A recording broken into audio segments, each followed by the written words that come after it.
আসসালামু আলাইকুম সবাইকে। আজকে আমি আপনাদেরকে ইলিশ ভুনা রেসিপি করে দেখাবো। আশা করছি পুরো সময়টা জুড়ে আপনারা আমার সাথেই থাকবেন।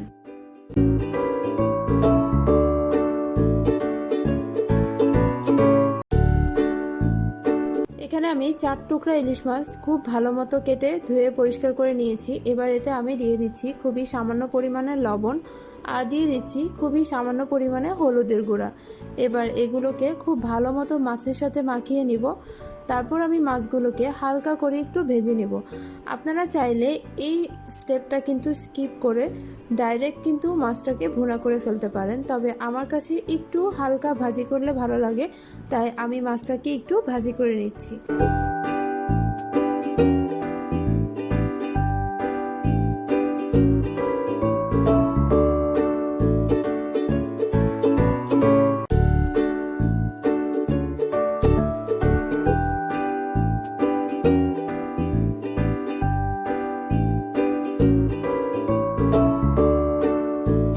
যেই তেলে আমি মাছ ভাজি করেছি সেই একই তেলে আমি দিয়ে দিচ্ছি প্রায় 1 কাপের মতো পেঁয়াজ কুচি, দিয়ে দিচ্ছি স্বাদ মতো কাঁচামরিচ।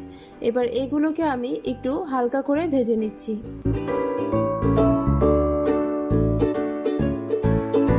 ভেজে রাখা পেঁয়াজ কাঁচামরিচ থেকে কিছুটা পেঁয়াজ আমি তুলে রাখছি, আর এই পেঁয়াজটা একদম রান্নার শেষ অংশে আমি ব্যবহার করব।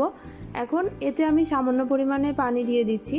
তারপর দিয়ে দিচ্ছি খুবই সামান্য পরিমাণ প্রায় হাফ চামচের মতো হলুদের গুঁড়া এবং হাফ চামচের মতো লাল মরিচের গুঁড়া।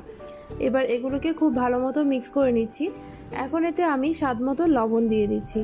চেষ্টা করবেন ইলিশ মাছ রান্না করার সময় যে কোনো মশলা খুবই সামান্য পরিমাণে ব্যবহার করতে। যত কম মশলা ব্যবহার করা যায় ইলিশ মাছের টেস্ট কিন্তু ততটাই ভালো আসে। এবার এই মশলাগুলোকে আমি খুব ভালো মতো কষিয়ে নিচ্ছি। মশলা থেকে যখন তেল উঠে আসবে তখন এতে আমি ভাজি করা মাছগুলো দিয়ে দিচ্ছি। এবার এই মাছগুলোকে আমি উল্টে পাল্টে 2 থেকে 3 মিনিটের মতো কষিয়ে নিব। উল্টানোর সময় অবশ্যই আলতো হাতে উল্টাতে হবে, কারণ ইলিশ মাছ কিন্তু খুব সফট হয়, তাই একটু কেয়ারফুলি কাজটা করতে হবে।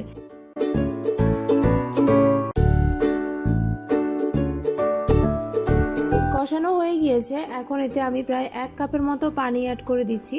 তারপর আমি এই মাছটাকে ঢেকে দিয়ে 10 মিনিটের মতো রান্না করে নিব। খুব বেশি সময় রান্না করার প্রয়োজন নেই, ইলিশ মাছ যেহেতু অনেক সফট হয়, রান্না হতে বেশি সময় লাগে না। 10 মিনিট পর দেখতেই পাচ্ছেন মাছটা একদম প্রপারলি কুক হয়ে গিয়েছে। এবার এতে আমি তুলে রাখা পেঁয়াজটা দিয়ে দিচ্ছি। পেঁয়াজটা দিয়ে আবারও আমি 2 মিনিটের মতো ঢেকে রাখবো। 2 মিনিট পর ইলিশ মাছটা সার্ভের জন্য একদম রেডি হয়ে যাবে।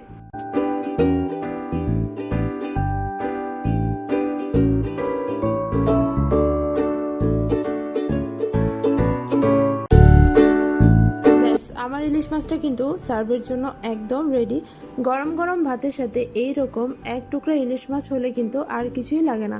আশা করছি আমার আজকের এই রেসিপিটা আপনাদের ভালো লেগেছে। যদি ভালো লেগে থাকে অবশ্যই লাইক, কমেন্ট, সাবস্ক্রাইব করবেন, আর আমার রেসিপিগুলো ফ্যামিলি অ্যান্ড ফ্রেন্ডসের সাথে শেয়ার করবেন। আজকের মতো বিদায় নিচ্ছি। আল্লাহ হাফেজ।